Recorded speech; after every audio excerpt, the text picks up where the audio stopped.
सभी को नमस्कार।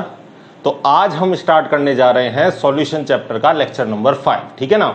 जहां से हमने छोड़ा था वहां से आगे का स्टार्ट कर रहे हैं। हेनरी लॉ की अपन की बात थी, ठीक है ना। लास्ट हमने फैक्टर पढ़ा था कि जो दाब का प्रभाव है वो किस प्रकार से लगता है। तो हमने कुछ इस तरीके से चर्चा की थी कि एक बीकर है हमारे पास और उसके अंदर हमने लिक्विड लिया हुआ है और इस लिक्विड के अंदर हमको कौन सी गैस, कोई सी भी गैस आप इसमें डिसॉल्व कर रहे हो और ऊपर से आपने क्या लगा रखा है, इस पर पिस्टन।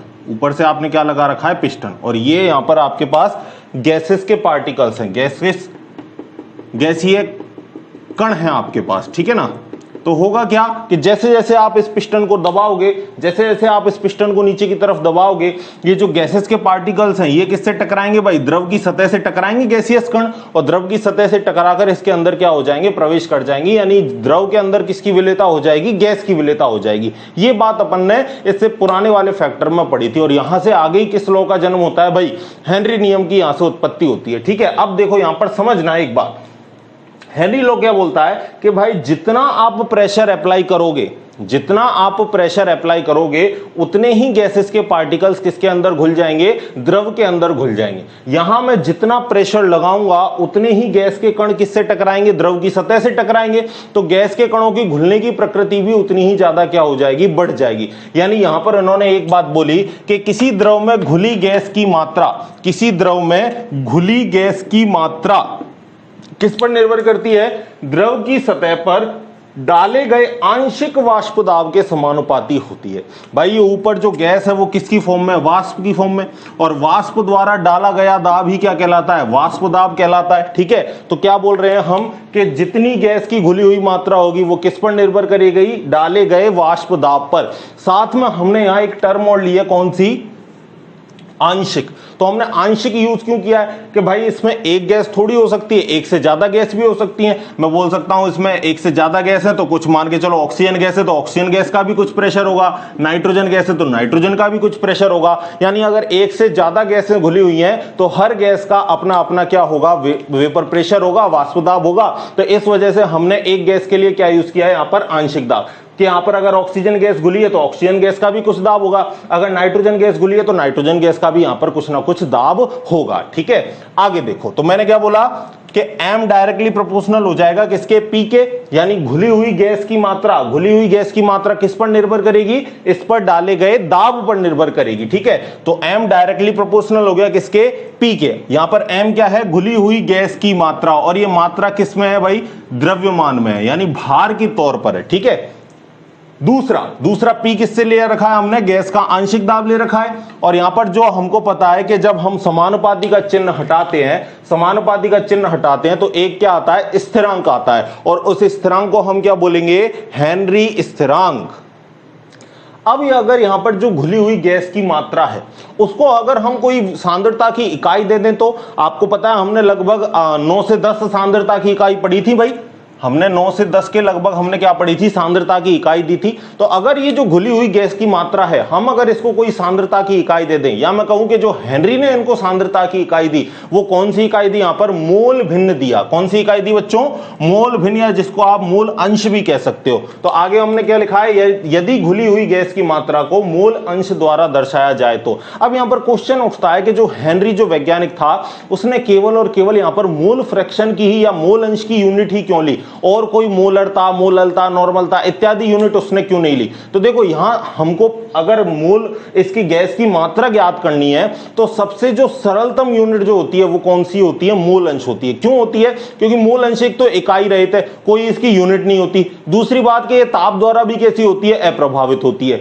तो इस वजह से हमको मोल बताना बहुत आसान होता है कि भाई इसमें ये गैस घुली है, या इसमें नाइट्रोजन गैस भी घुली है, ऑक्सीजन गैस भी घुली है, तो नाइट्रोजन के तो इतने मोल घुले, ऑक्सीजन के इतने मोल घुले हैं, खत्म खेल। समझ रहे हो ना आप कहने का मतलब। तो सबसे आसान तरीका जो सांद्रता बताने का है वो कौन सा है, मोल अंश है। इस वजह से यहां पर जो हेनरी ने जो आपकी सांद्रता की इकाई ली थी वो कौन सी ली थी, मोल भिन्न ली थी, मोल अंश ली थी, ठीक है। आगे चलते हैं।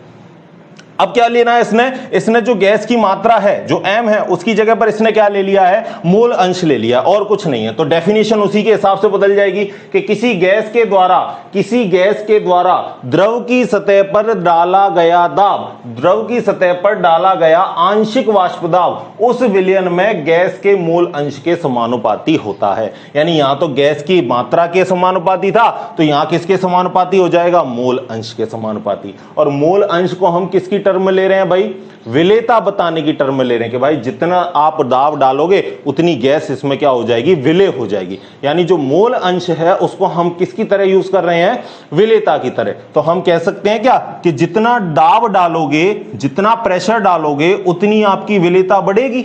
कह सकते हैं हम कि अगर आपने दाब बढ़ाया तो आपकी विलेयता भी कैसी होगी, बढ़ेगी। और विलेयता के तौर पर हमने यहां कौन सी इकाई ली है, मोल भिन्न ली है। तो P डायरेक्टली प्रोपोर्शनल हो गया X, और जब प्रोपोर्शनल का साइन हटेगा तो कांस्टेंट आएगा, और कांस्टेंट कौन सा आएगा, हेनरी नियतांक KH। ठीक है, तो P बराबर क्या हो जाएगा, KHX। अब अगर हम इसका ग्राफ बनाएं तो ये ग्राफ आपको पता है किस टाइप का बन रहा है, y = mx प्रकार का ग्राफ बन रहा है। ठीक है, देखो अगर ग्राफ के बारे में आपको नहीं पता तो जनरली आपके जो रासायनिक बलगतकी वाला चैप्टर आएगा उसमें और आएंगी ये चीजें, तो मैं आपको यहां भी क्लियर कर देता हूं।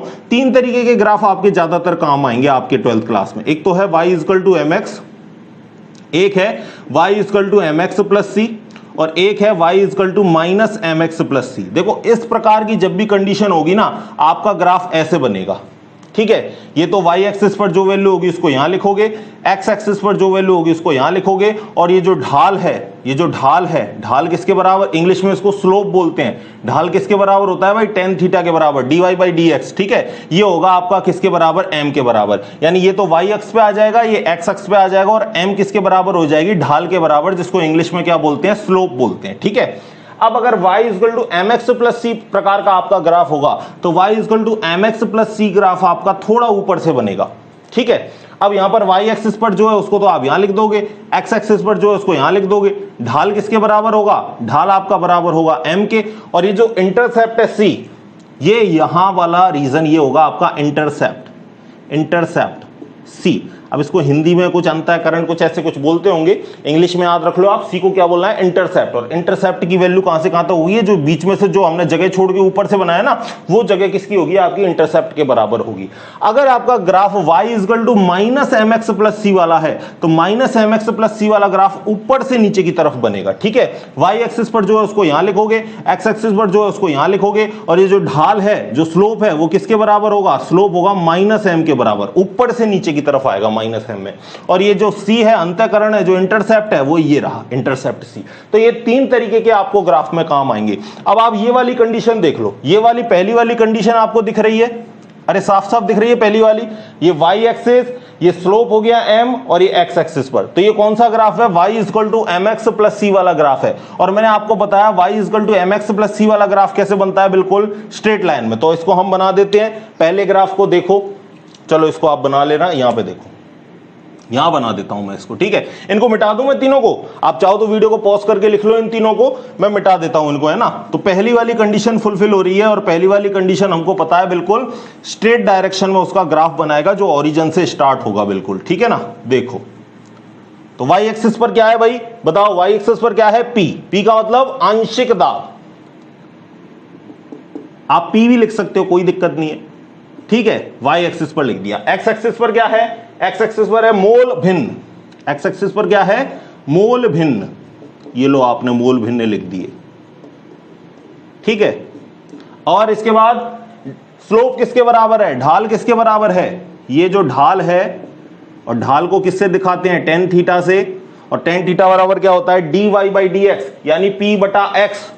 तो ये किसके बराबर होगा, p/x, और p/x किसके बराबर होगा, kh के। देख लो यहां से अगर मैं इसको KH की वैल्यू लिखूं तो KH की वैल्यू क्या लिखूंगा, KH की वैल्यू क्या लिखूंगा भाई, P बटा नीचे क्या आ जाएगा, मोल फ्रैक्शन। तो देख लो KH किसके बराबर आएगा, dy/dx, यानी P बटा x। ठीक है, जो KH किसके बराबर आया, ढाल स्लोप के बराबर आया। तो ये आपका ग्राफ हो गया। तो ग्राफ आपका बिल्कुल ओरिजिन से काटता हुआ स्ट्रेट डायरेक्शन में आपका आता है। ठीक है, अब यहां से एक फॉर्मूला और लिख सकते हैं क्या हम, इस x को यहां पे पहुंचा दूं मैं, तो x को यहां पे पहुंचा दूं तो कर्ण गुणा कर दो, P बटा क्या आ जाएगा, KH आ जाएगा, अरे आ जाएगा ना।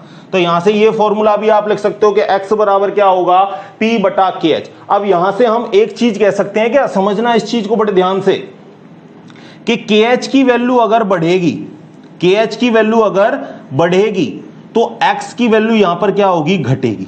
क्योंकि अगर दाब नियत है, प्रेशर आपका कांस्टेंट है, तो अगर KH आप बढ़ाओगे, क्योंकि व्युत्क्रमानुपाती आ रहा है भाई, इनवर्सली प्रोपोर्शनल आ रहा है, एक डायरेक्टली प्रोपोर्शनल और इनवर्सली प्रोपोर्शनल, ये मतलब आप समझते हो, नहीं भी समझते तो देख लो। अगर डायरेक्टली प्रोपोर्शनल निशान है, समानुपाती का चिन्ह है, तो ये बढ़ेगा तो ये भी बढ़ेगा, और ये अगर घटेगा तो ये भी घटेगा, दोनों में समान चीजें चलेंगी। लेकिन अगर उल्टा है, व्युत्क्रमानुपाती वाला अगर आपको झोल लग रहा है, तो एक बढ़ेगा दूसरा घटेगा, दूसरा बढ़ेगा पहला घटेगा। समझ गए, ये कहानी होगी। व्युत्क्रमानुपाती का मतलब उल्टा, ठीक है।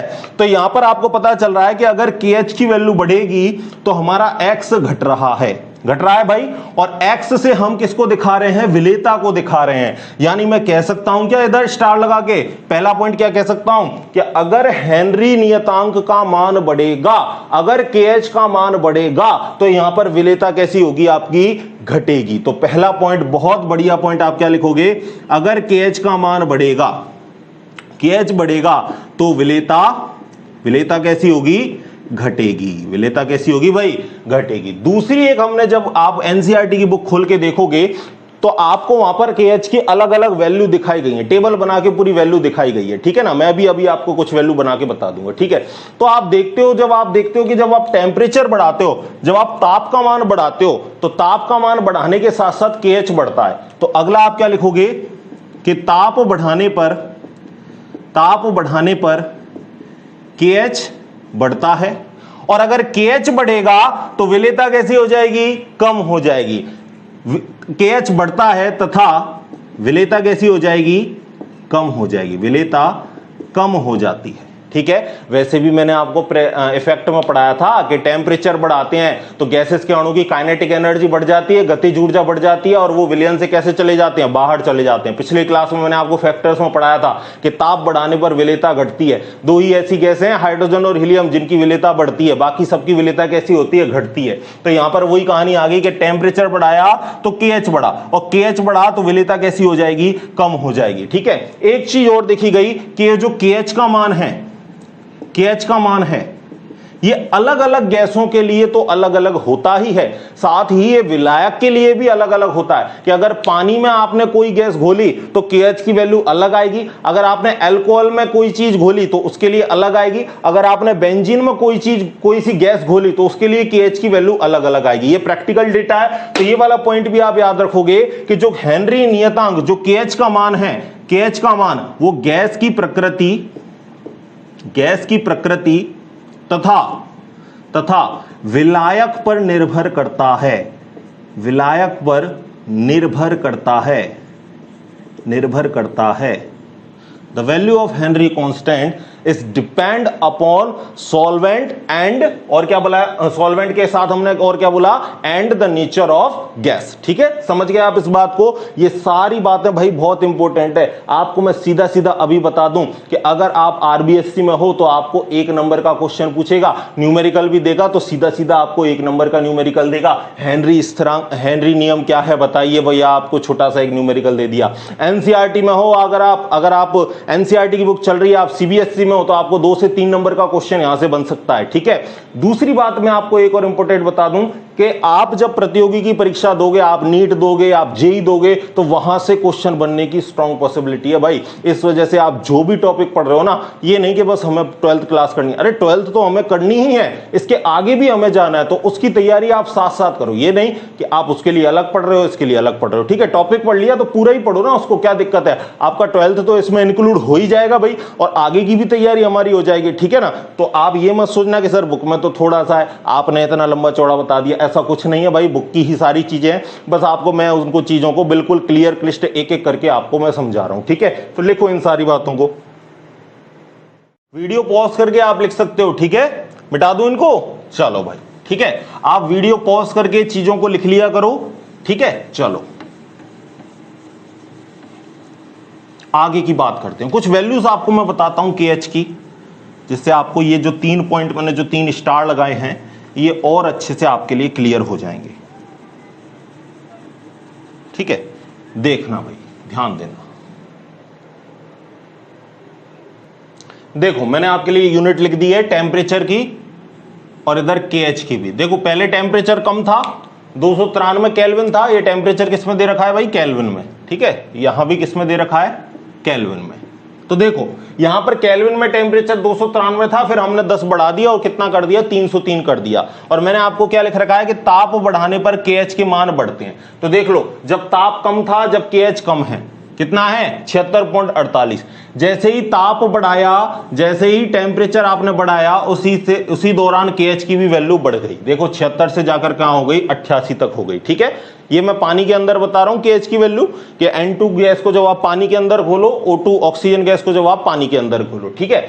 यहां पर ताप देखो, ताप कम था आपका 293, 34.86 कुछ इस प्रकार से वैल्यू है। जैसे ही ताप बढ़ाया आपने 303 केल्विन किया, तो देख लो केएच की भी वैल्यू कैसी हो गई, बढ़ गई। और आपको अभी अभी बताया मैंने कि ताप बढ़ाने पर केएच की वैल्यू बढ़ेगी, और केएच की वैल्यू अगर बढ़ रही है तो विलेयता कैसी होगी, घटेगी। क्योंकि अभी अभी तो आपको बताया भाई, P directly proportional to X, P बराबर KH X, तो X बराबर क्या हो जाएगा, X बराबर हो जाएगा P अपॉन KH, यानी KH अगर बढ़ेगा तो X हमारा कैसा होगा, घटेगा। अब आपको पता है कि यहां जो मोल भिन्न है, मोल भिन्न कैसा होता है भाई, मोल अंश कैसा होता है, इकाई रहित, कैसा होता है ये, इकाई रहित, यूनिटलेस होता है, कोई इकाई नहीं होती इसकी। तो हम कह सकते हैं क्या कि जो प्रेशर की इकाई होगी, जो दाब की इकाई होगी, वो ही किसकी इकाई होगी, केएच की।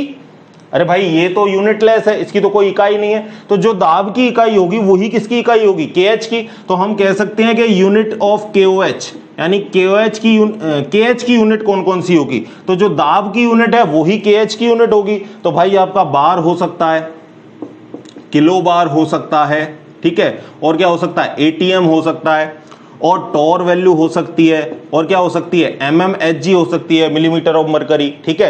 ये सारी वैल्यू किसकी हो सकती है, केएच की हो सकती है। और यहां जो आपको वैल्यू दे रखी है वो किस में दे रखी है, किलो बार के अंदर, ठीक है।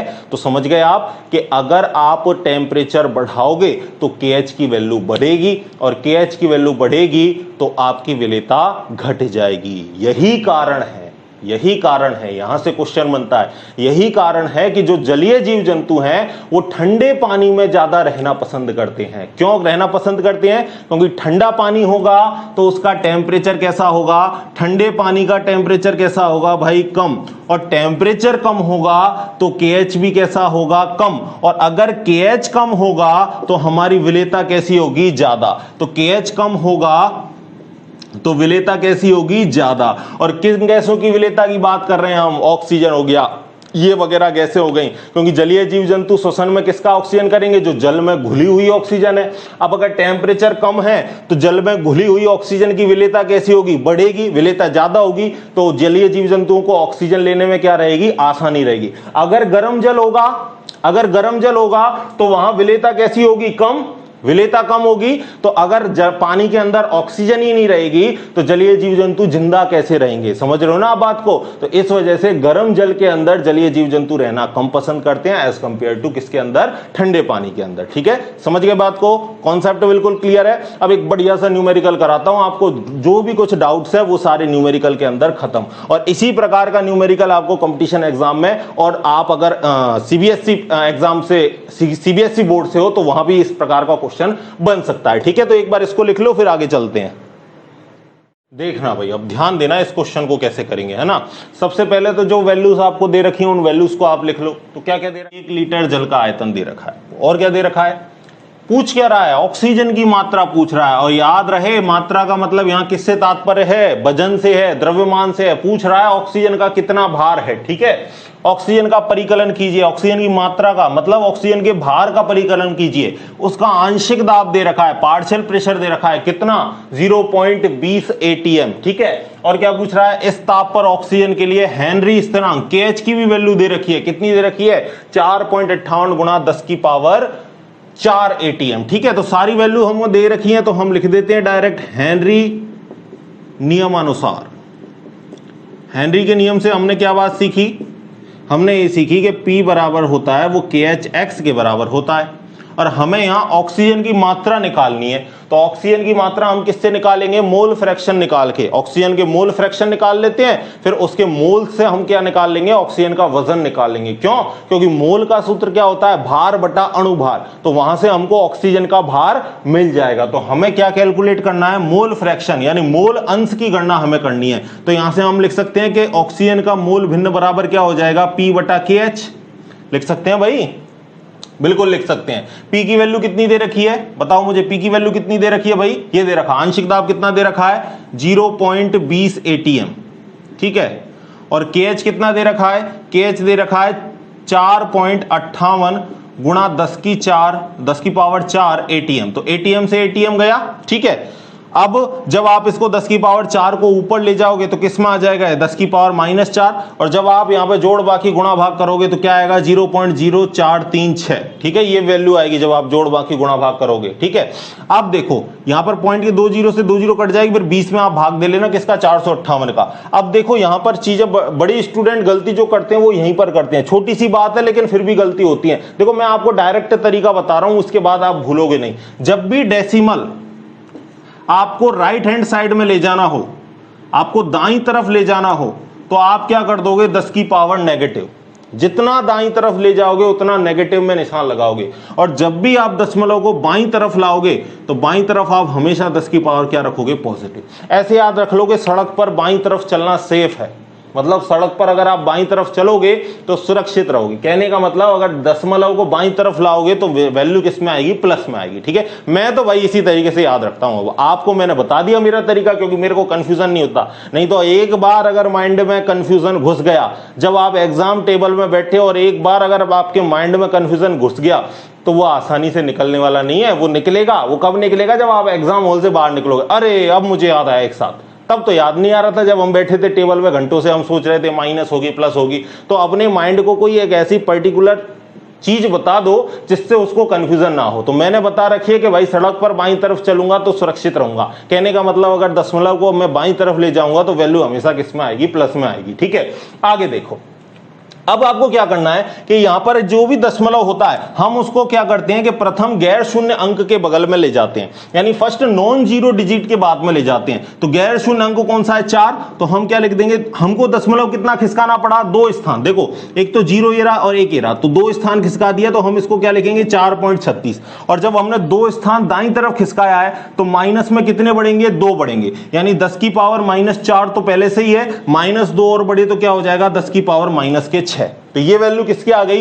ये वैल्यू आ गई मूल अंश किसके?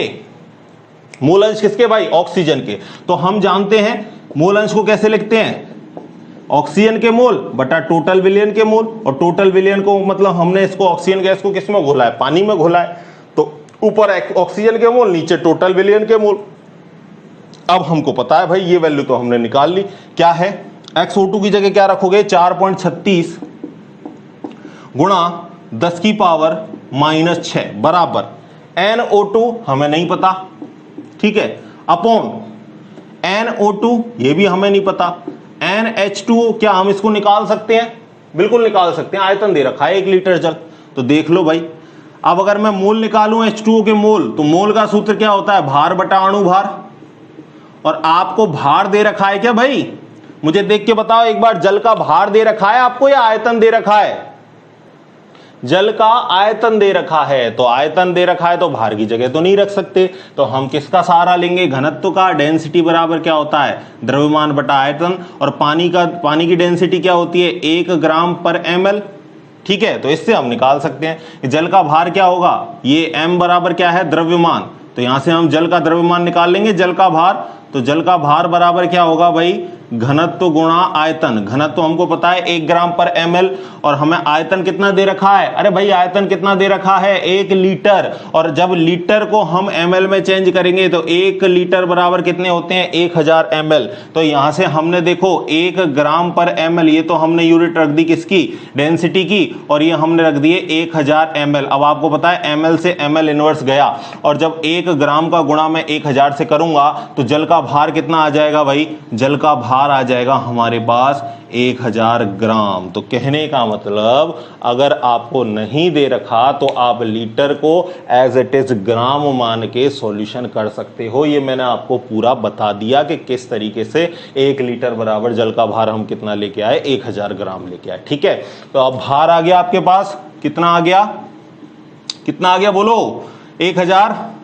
अणुभार कितना होता है पानी का, 18 बता चुका हूं, हाइड्रोजन का 2 और एक ऑक्सीजन का 16, 18। जब भाग दोगे तो कितना आ जाएगा, 55.55। यानी पानी के मोल हमको मिल गए। तो 4.36, इस पूरे बॉक्स को इधर अंदर अलग कर दो, 4.36 गुणा 10 की पावर -6 बराबर NO2 बटे NO2 प्लस 55.55। अब यहां पर हमको पता है कि ऑक्सीजन हुआ, नाइट्रोजन हुआ और जो हीलियम हुआ, इनकी जल में विलेयता कैसी होती है, बहुत कम होती है। तो ये नीचे वाले जो हर में दे रखा है, हम इसको क्या कर सकते हैं, नगण्य मान सकते हैं। तो हम क्या लिखेंगे यहां, चूंकि हम जानते हैं कि NO2 की विलेयता या ऑक्सीजन की विलेयता बहुत कम होती है, अतः हम इसको क्या कर सकते हैं, नगण्य। सो NO2 इक्वल टू नेग्लिजिबल। इसका मतलब यहां से ये नेग्लिजिबल हो चुका है। तो अब क्या बचा, 4.36 गुणा 10 की पावर -6 NO2 बटे 55.55। और जब 55.55 का गुणा करोगे तो ऑक्सीजन के मोल कितने आएंगे, 2.42 गुणा 10 की पावर -4। ये किसके मोल निकल के आए, ऑक्सीजन के मोल निकल के आए। ठीक है, आपने 55.55 का गुणा कर दिया किससे, 4.36 गुणा 10 की पावर -6 से। अब देखो ऑक्सीजन के मोल, और मोल का सूत्र क्या होता है, भार बटा अणुभार। क्या आपसे मोल पूछा है, आपसे क्वेश्चन में ये पूछा है क्या कि ऑक्सीजन के मोल बताओ, नहीं, हमसे मोल नहीं पूछा, हमसे ऑक्सीजन की मात्रा पूछी है। और मात्रा का साफ साफ मतलब होता है वजन से। तो यहां पर हम लिख सकते हैं कि ऑक्सीजन का भार बटे, क्या लिख सकते हैं हम, इसकी जगह ये भी लिख सकते हैं, ऑक्सीजन का भार बटे ऑक्सीजन का अणुभार। और ऑक्सीजन का अणुभार कितना होता है, एक ऑक्सीजन का 16, 2 ऑक्सीजन का कितना हो जाएगा, 32। तो ये किसके बराबर है, 2.42 गुणा 10 की पावर -4 के। तो मुझे बताओ ऑक्सीजन का भार कितना आ जाएगा, ऑक्सीजन का भार, और ऑक्सीजन का भार कितना आया, 2.42 गुणा 10 की पावर -4 गुणा किससे कर दो, 32 से। अणुभार का गुणा हो गया उधर, कर्ण गुणा, और जब गुणा करोगे तो आप क्या आएगा, 77.44 गुणा 10 की पावर -4। ये किस में आ गया आपका, ग्राम में। और अब आपको पता है कि हमें तो दशमलव कहां लाना होता है, प्रथम गैर शून्य अंक के बाद। यानी दशमलव को आप थोड़ा सा आगे खिसकाओगे, किसके पास, 7 के पास। और जब दशमलव बाईं तरफ जाएगा तो वैल्यू किस में आएगी, प्लस में आएगी। कितना ले जा रहे हो, एक स्थान ले जा रहे हो, प्लस में कितनी आएगी वैल्यू, 1 आएगी। तो देखो -4 में से जब प्लस का 1 घटाओगे तो कितने हो जाएंगे, -3 बचेंगे। यानी इसको हम और क्या लिख सकते हैं, 7.744 गुणा 10 की पावर -3 ग्राम। ये हो गया आपका फाइनल आंसर। तो देख लो, आपको मैंने सारा न्यूमेरिकल, बहुत बढ़िया अच्छे लेवल का न्यूमेरिकल आपको समझाया है। एक बार आप इसको लिख लो, फिर थोड़ी सी बची हुई बातें और हैं उसको और करेंगे, मिटा दें।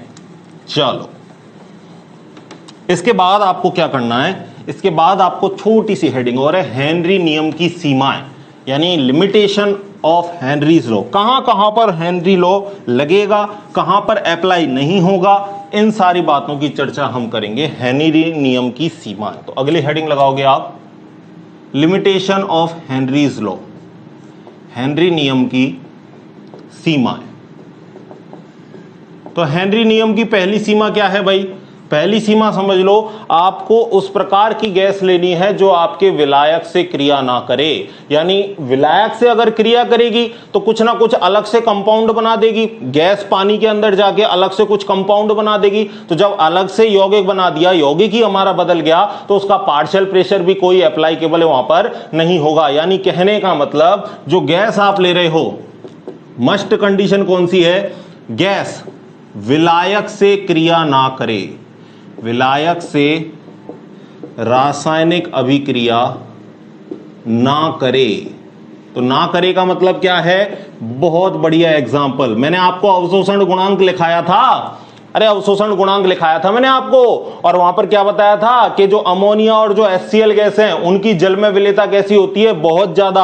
और अगर जल में विलेयता उनकी ज्यादा है तो वो जल के अंदर जाके कुछ ना कुछ क्या बना रहे होंगे, कंपाउंड। मैंने आपको पहले ही बताया था, ये तो अमोनियम हाइड्रोक्साइड बनाता है, और ये हाइड्रोनियम आयन और क्लोराइड आयन को कैसे कर देती है, अलग अलग कर देती है। कहने का मतलब ये दोनों गैसें पानी में जाके कुछ ना कुछ क्या कर रही हैं, यौगिक का निर्माण कर रही हैं या आयनीकृत हो रही हैं। तो ऐसी गैसों पर हेनरी नियम एप्लीकेबल नहीं होता, क्योंकि वहां पर पार्शियल प्रेशर का फिर कोई लेना देना ही नहीं रहेगा। जब यौगिक ही बदल गया वहां पर तो उसका पार्शियल प्रेशर तो रहेगा ही नहीं, तो पार्शियल प्रेशर ही नहीं रहेगा तो हेनरी लॉ की तो वहां पर बात ही नहीं होगी। तो कहने का मतलब NH3 और HCl गैस हैं, जल में अधिक विलेय हैं, अधिक विलेय हैं, अतः इन पर हेनरी नियम लागू नहीं होता, लागू नहीं होता। इसके बजाय मैं O2, N2, हीलियम, इन गैस की मैं बात करूं तो इन गैस की बात करूं तो आपको पता है ये जल में कैसी हैं, कम विलेय। तो जल में कम विलेय है तो कोई यौगिक तो बनाएंगी नहीं पानी के अंदर जाके, और जब यौगिक ही नहीं बनाएंगी तो इन पर हमारा हेनरी लॉ एप्लीकेबल हो जाएगा। तो पहली बात आपको समझ में आ गई। दूसरी बात क्या है, temperature should not be very low, ताप का मान बहुत कम ना हो, ताप का मान अधिक कम ना हो, अधिक कम ना हो। अधिक की जगह बहुत लिख देते हैं, बहुत कम ना हो, यानी बहुत माइनस में टेम्परेचर ना हो। माइनस में टेम्परेचर होगा आपका सॉल्वेंट ही कैसा हो जाएगा, फ्रीज, और फ्रीज सॉल्वेंट में आप कोई गैसेस को क्या है, डिसॉल्व आसानी से आप नहीं करवा सकते, ठीक है ना। तो वहां पर भी हम सॉल्युबिलिटी की बात जनरली नहीं करेंगे, ठीक है। तीसरी कंडीशन क्या हो सकती है, तीसरी कंडीशन आपकी हो सकती है कि सॉल्यूशन, हिंदी में लिख देता हूं, विलयन तनु हो। विलयन कैसा होना चाहिए, तनु होना चाहिए। और तनु होने का मतलब यहां यही है कि जो विलायक, जो गैस है वो विलायक के साथ रासायनिक अभिक्रिया ना करे। कैसे है मतलब मैं समझाता हूं कि अगर आपकी गैस बहुत ज्यादा विलेय होगी तो वो कंपाउंड के उसके पानी के अंदर जाके क्या बनाएगी, कोई ना कोई यौगिक बनाएगी, और जब अगर यौगिक बनाएगी तो उस पानी के अंदर उस यौगिक की सांद्रता कैसी हो जाएगी, बढ़ जाएगी। तो उसके अंदर यौगिक बना लिया, सांद्रता बढ़ गई, तो अपने आप उसका हेनरी लॉ कैसा हो जाएगा, नॉन एप्लीकेबल हो जाएगा। और अगर विलयन कैसा होगा, तनु होगा, पतला होगा, तो पतले का मतलब वहां पर अंदर कोई भी यौगिक वहां पर नहीं बन रहा है, गैसें अंदर जाएंगी, आराम से घुल जाएंगी, और अगर हम प्रेशर हटा लेंगे तो वापस से अपने आप कैसी आ जाएंगी, वापस भी आ जाएगी, ठीक है ना। समझ गए आप बात को। जैसे और मैं सिंपलेस्ट आपको समझाऊं, मुझे बताओ कि अगर आपको गैस को डिसॉल्व करना है तो सांद्र गैस में आप डिसॉल्व अच्छे से पाओगे या लिक्विड, या बढ़िया से पतला हो, बढ़िया से पतला हो। भाई सांद्र अगर है तो उसके अंदर गैस जाएगी भी बड़ी मुश्किल से और बाहर आएगी भी बड़ी मुश्किल से, ठीक है, समझ रहे हो ना आप। अगला देखो, 3 बहुत है भाई, मस्ट है आपके लिए, बहुत है, इतना ही बहुत है, ठीक है। अगला मैं इसके कुछ अनुप्रयोग आपको बताता हूं। अनुप्रयोग देखो, इसके क्या क्या अनुप्रयोग होते हैं, हेनरी नियम के अनुप्रयोग, कहां कहां ये दैनिक जीवन में आपको काम आता है, कौन कौन सी चीजों को ये आपको समझाएगा, दैनिक जीवन में इसका क्या रोल है, उन चीजों को समझो। तो अगली हेडिंग, यहां से क्वेश्चन बन सकता है आपको, ठीक है, तो इसको याद रखना, हेनरी नियम के अनुप्रयोग। काफी बार भाई यहां से क्वेश्चन बना है एग्जाम में, ठीक है, 1 नंबर का अनुप्रयोग से क्वेश्चन बन सकता है आपके लिए, तो इसको थोड़ा ध्यान से पढ़ना। पहला अनुप्रयोग इसका मैं आपको बताऊं तो देखो, पहला अनुप्रयोग तो है जो सोडा वाटर आता है आपका, कोल्ड ड्रिंक्स आता है, जो कोल्ड ड्रिंक्स की बोतल आती है, कोको कोला, पेप्सी वगैरह। अब मैं किसी ब्रांड का यहाँ प्रमोशन नहीं कर रहा, ठीक है, कोई सी भी कोल्ड ड्रिंक ले लो, ठीक है ना। तो कोई सी कोल्ड ड्रिंक आपने ले ली, और आप जब उसका ढक्कन खोलते हो तो फिज करके क्या होती है, CO2 गैस आपकी बाहर निकलती है, ठीक है। देखो डायग्राम देखो, ठीक है, ये रही आपकी कोल्ड ड्रिंक्स की बोतल, ठीक है, और यहां पर हाई प्रेशर पर कौन सी गैस भरी जाती है भाई, carbon dioxide gas. Higher pressure पर ये तो आपका लिक्विड रहा, और ऊपर हायर प्रेशर पर यहां कौन सी गैस अप्लाई की है, CO2 गैस अप्लाई की है, ठीक है। जैसे ही आप ढक्कन खोलते हो, जैसे ही ढक्कन खोलते हो आप, तो इस गैस का प्रेशर कम हो जाता है। अरे ढक्कन खोलोगे तो इस गैस का प्रेशर कैसा हो जाएगा, कम, और गैस का प्रेशर कम हो जाएगा तो इसके अंदर घुली हुई मात्रा भी कैसी आ जाएगी, बाहर आ जाएगी। अरे भाई यही तो बोला था मैंने, प्रेशर डायरेक्टली प्रोपोर्शनल टू विलेयता।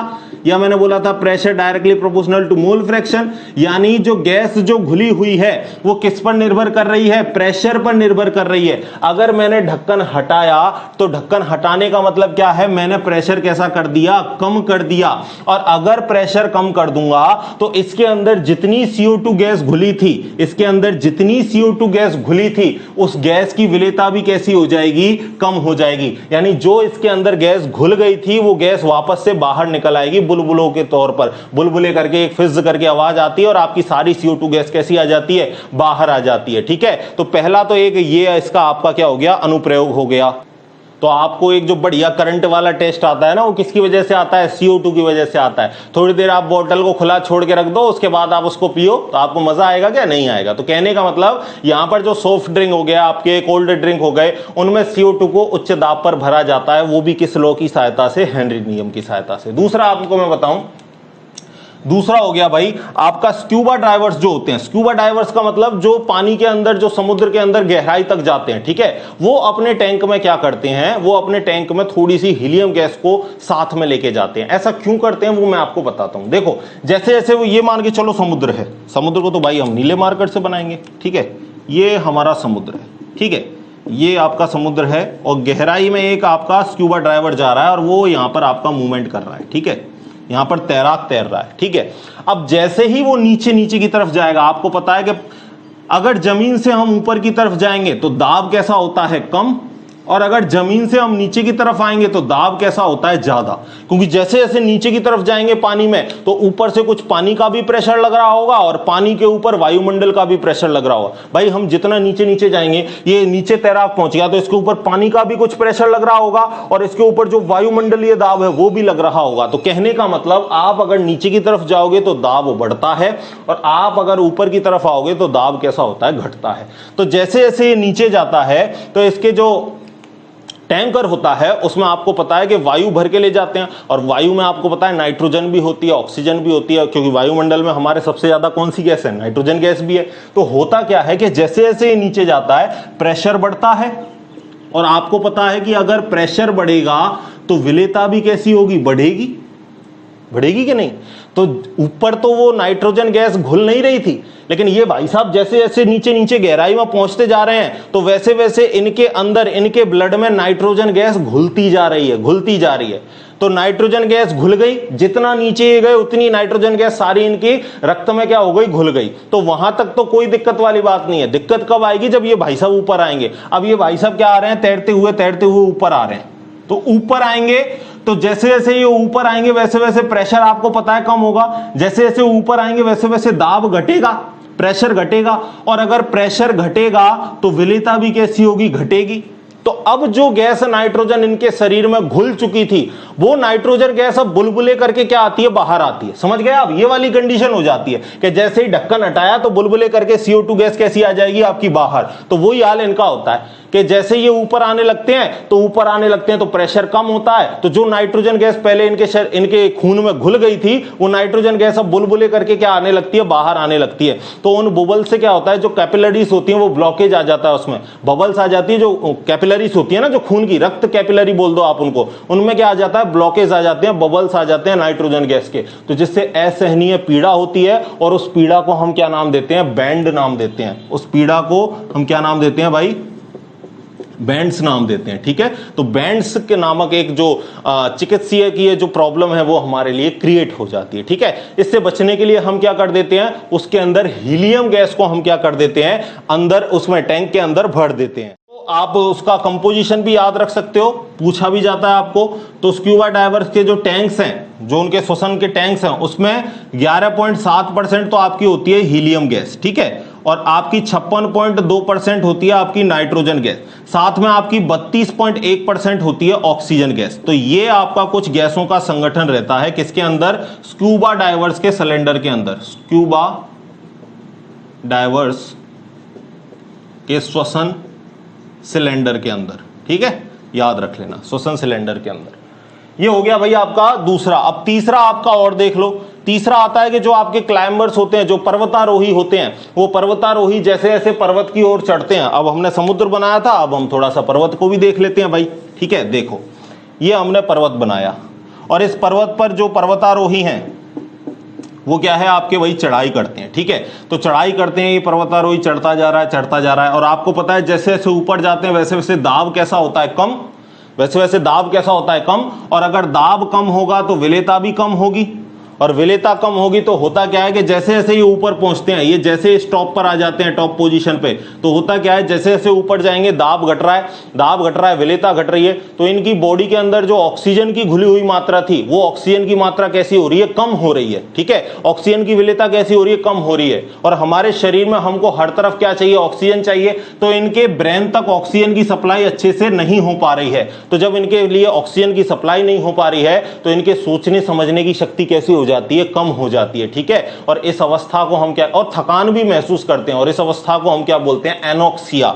इस अवस्था को हम क्या बोलते हैं, एनोक्सिया, ठीक है। तो ये सारे फैक्टर्स आपके सुनने के लिए हैं, आप इनको मर्जी से अपनी लैंग्वेज में लिख भी सकते हो, नोट्स आपको अवेलेबल करवा दूंगा, तो दिक्कत वाली कोई बात है नहीं, ठीक है ना। समझ गए एनोक्सिया। एक और बता दूं आपको, बहुत है इतने, और सुन लो, चलो सुन लो। एक क्या होता है हमारी बॉडी में, हमको हर तरफ क्या चाहिए भाई, ऑक्सीजन चाहिए, ठीक है। तो आपको पता है कि जैसे ही लंग्स में आपके ऑक्सीजन कम होती है, लंग्स में जैसे ही आपके ऑक्सीजन कम होती है, तो आप श्वास द्वारा जो ऑक्सीजन लेते हो ना, वो क्या आती है वहां पर अपने आप रिलीज हो जाती है, और जहां पर CO2 की कंसंट्रेशन बढ़ रही है वहां से वो ऑक्सीजन को लेके और वापस क्या छोड़ देती है, अपन उसको श्वसन के द्वारा क्या निकाल देते हैं, बाहर निकाल देते हैं। तो ये पूरा प्रोसेस भी जो हमारी श्वसन प्रणाली है वो भी किस पर चल रही है, हेनरी लॉ पर चल रही है। तो कहने का मतलब हेनरी लॉ के दैनिक जीवन में बहुत सारे अनुप्रयोग हैं। मैंने आपको पूरा हेनरी लॉ डिटेल से समझा दिया है। अब यहां से आपका मतलब आधे नंबर का भी क्वेश्चन बाहर जाने की गुंजाइश नहीं है, ठीक है।